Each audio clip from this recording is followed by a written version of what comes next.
Dear student, good morning. आज हम mock test, अगला मॉक टेस्ट 9 नंबर है। मॉक टेस्ट नहीं, ये बेस्ड ऑन नाउन, ये नाउन पर डिपेंड है। तो नाउन होने का मतलब आपका आर्टिकल भी मिसिंग हो सकता है, वर्ब भी मिसिंग हो सकता है और नाउन भी मिसिंग हो सकता है। इस सारे पॉइंट को देखते हैं जब नाउन का चैप्टर करते हैं। तो इसमें देखिए आप लोग की क्या प्रॉब्लम हो रही है। जैसे in the absence of a positive witness the murder case could not be establish against him. देखने में किसी पार्ट में गलती लग रहा है तो विटनेस का अर्थ होता है गवाह। तो पॉजिटिव गवाह या पॉजिटिव एविडेंस, प्रमाण। तो यहाँ पर ये विटनेस शब्द उचित नहीं है, यहाँ पर एविडेंस होना चाहिए। एविडेंस। इस तरह के जो क्वेश्चन आते हैं बहुत कठिन होते हैं और समझ में नहीं आते। तो यहाँ पर in the absence of a positive witness, witness नहीं होना चाहिए, एविडेंस। एविडेंस माने प्रमाण, ठीक है। विटनेस माने गवाह। तो यहाँ पर विटनेस शब्द उचित नहीं है, यहाँ पर एविडेंस शब्द होना चाहिए। The murder case could not be established against him, यानी मर्डर केस, उसके खिलाफ मर्डर केस को स्थापित नहीं किया जा सकता जब तक कि कोई पॉजिटिव एविडेंस नहीं होता है। तो एविडेंस माने प्रमाण होगा, विटनेस नहीं होगा, ठीक है। अगला पॉइंट है Pakistan is trying two by arm from USA। आप गेस करिए क्या कोई गलती है। तो गलती इसमें सेकेंड पार्ट में आर्म। आर्म, आर्म क्या गलती है? आर्म माने होता है बाँह। आर्म माने बाँह, बाँह। यह पार्ट ऑफ बॉडी है, अ पार्ट ऑफ बॉडी। जब इसका हम प्लूरल बनाते हैं, आर्म्स करते हैं, तो ये पार्ट्स ऑफ बॉडी भी होता है, पार्ट्स ऑफ बॉडी भी होता है, बॉडी भी होता है और शस्त्र भी होता है। शस्त्र, वीपन्स, वीपन्स। तो सिंगुलर होने पर ये एक अर्थ देता है, आर्म माने बाँह, अ पार्ट ऑफ बॉडी। लेकिन जब ये प्लूरल हो जाता है तो दो अर्थ देता है, पार्ट ऑफ बॉडी भी अर्थ देगा और शस्त्र भी अर्थ देगा। तो Pakistan is trying two by arm, arm माने बाँह, US से बाँह खरीद रहा है, ऐसा अर्थ नहीं देगा।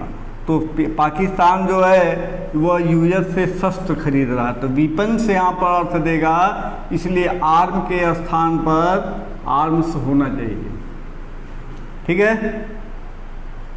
तीसरा क्वेश्चन है the old lady who was crushed to death by a speeding truck was walking in the centre of the road.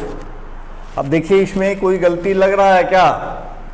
The old lady, बूढ़ी औरत, who was crushed to death, जो मृत्यु तक के लिए कुचल दी गई, बाई ए स्पीडिंग ट्रक, एक चलती हुई तेज ट्रक के द्वारा मृत्यु के लिए कुचल दी गई। Was walking in the centre of the road, जो रोड के सेंटर में टहल रही थी। तो गलती मिला आपको, ट्राई कर लीजिए। तो इसमें गलती क्या है? इसमें गलती सेंटर है। सेंटर का अर्थ होता है केंद्र, और रोड का कोई केंद्र नहीं होता है ना।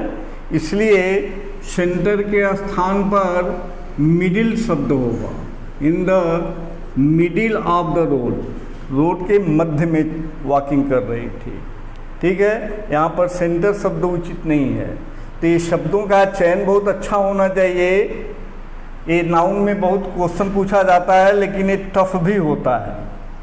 अगला क्वेश्चन है I want to know what is the content of the letter. वो आई वॉन्ट टू नो, मैं जानना चाहता हूँ कि what is the content of the letter, letter का कंटेंट क्या है। अब कंटेंट की मीनिंग हमें मालूम होना चाहिए। कंटेंट का अर्थ होता है,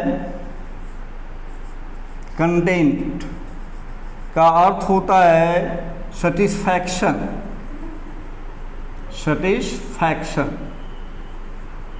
संतुष्टि।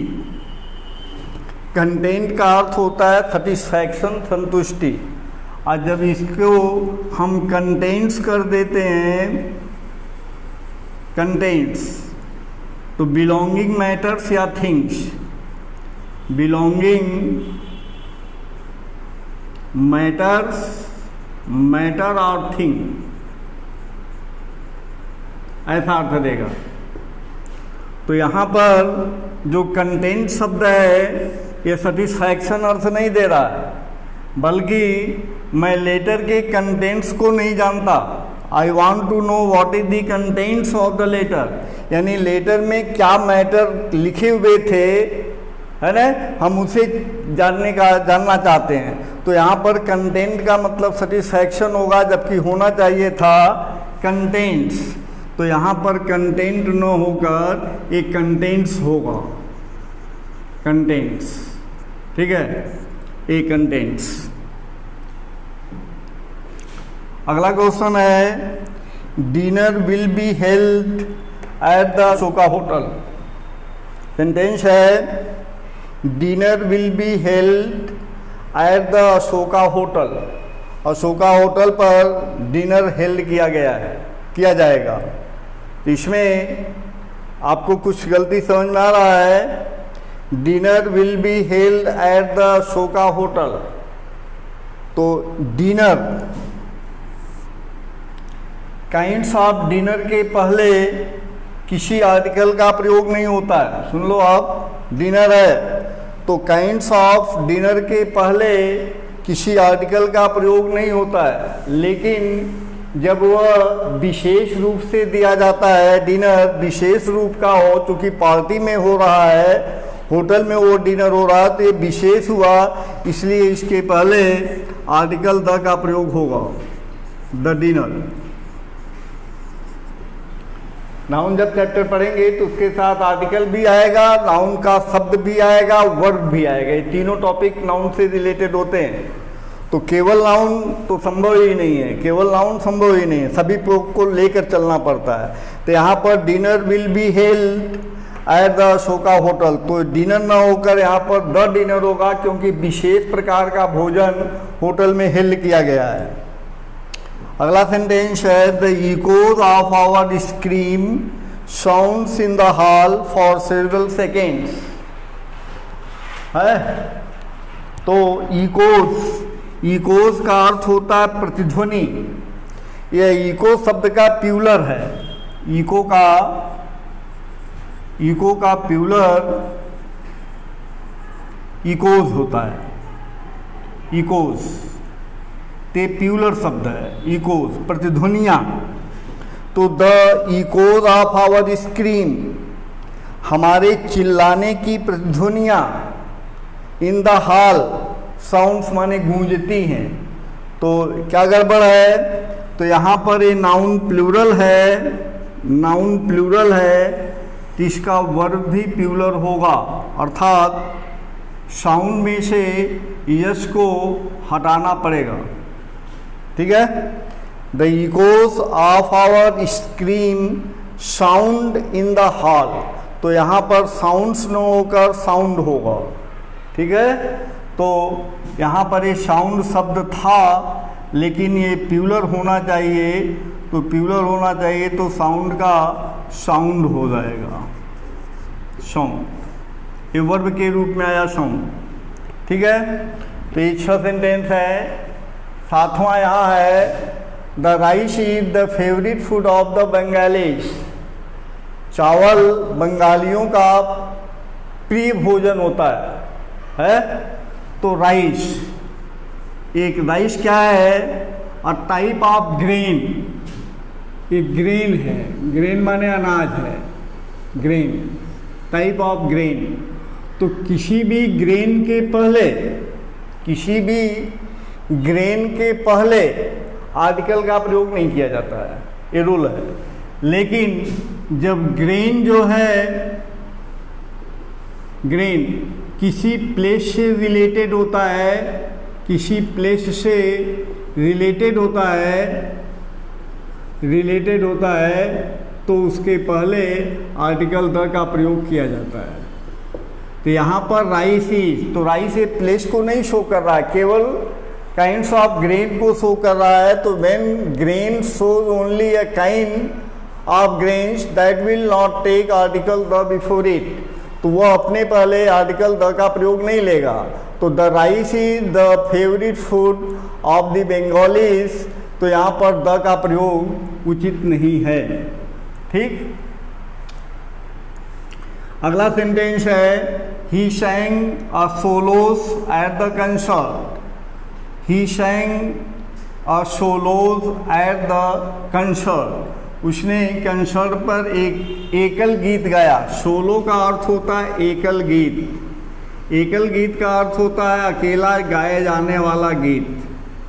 तो अकेला गाने जाने वाला है तो ये प्यूलर बना दिया गया है, ये प्यूलर नहीं होगा, ये हो जाएगा सोलो, सोलो। ठीक है, ही sang a solo at the concert, तो यहाँ पर खाली सोलो होगा, सोलोज नहीं होगा। अगला है, नवा सेंटेंस है rice of India is exported to the other countries. अब देखिए यहाँ पर ग्रेन्स हो गया, फिर आ गया, लेकिन ग्रेन्स जो है किसी प्लेस से रिलेटेड है। तो when any kinds of grain related to a place, that grain will take article the before it, तो उस ग्रेन के पहले आर्टिकल द का प्रयोग होगा। तो यहाँ पर राइस के पहले आर्टिकल द का प्रयोग होना चाहिए, जबकि यहाँ पर राइस के पहले आर्टिकल द का प्रयोग नहीं होगा। क्यों नहीं होगा? क्योंकि ये ओनली काइंड्स ऑफ ग्रेन है, और ये काइंड्स ऑफ ग्रेन होते हुए किसी पर्टिकुलर प्लेस से रिलेटेड है। तो when grain related to a particular place, that grain will take article the before it, तो उस ग्रेन के पहले आर्टिकल द का प्रयोग होता है। लेकिन जब ग्रेन केवल फूड स्टफ के रूप में आता है तब उसके पहले किसी आर्टिकल का प्रयोग नहीं होता है। तो इसमें आर्टिकल का प्रयोग नहीं होगा और इसमें आर्टिकल का प्रयोग होगा। क्लियर है? अगला, we enjoyed the lunch with our friends. If lunch हो गया, काइंड्स ऑफ फूड हो गया, तो काइंड्स ऑफ फूड के पहले अभी मैंने बताया था यहाँ dinner will be held at the Ashoka hotel, dinner a kinds of food है ना। तो डिनर हो गया, तो डिनर जब विशेष रूप से सर्व किया जाएगा तो वह अपने पहले आर्टिकल द लेगा। यहाँ पर केवल लंच है, लंच पर्टिकुलर फूड को नहीं दिखला रहा है, पर्टिकुलर भोजन को नहीं दिखा रहा है, इसलिए इसके पहले आर्टिकल द का प्रयोग नहीं होगा। तो यहाँ से हमें द को हटाना पड़ेगा, राइट। तो we enjoyed lunch with our friends. ये आपके 10 क्वेश्चंस रिलेटेड टू नाउन्स मैंने दिया, इसे आप पढ़ो। इस तरह के बहुत सारे शब्द हैं जो बड़े ही कंफ्यूज कर देते हैं स्टूडेंट्स को। कभी कभी तो हम लोग भी कंफ्यूज हो जाते हैं कि पर्टिकुलर शब्द है क्या।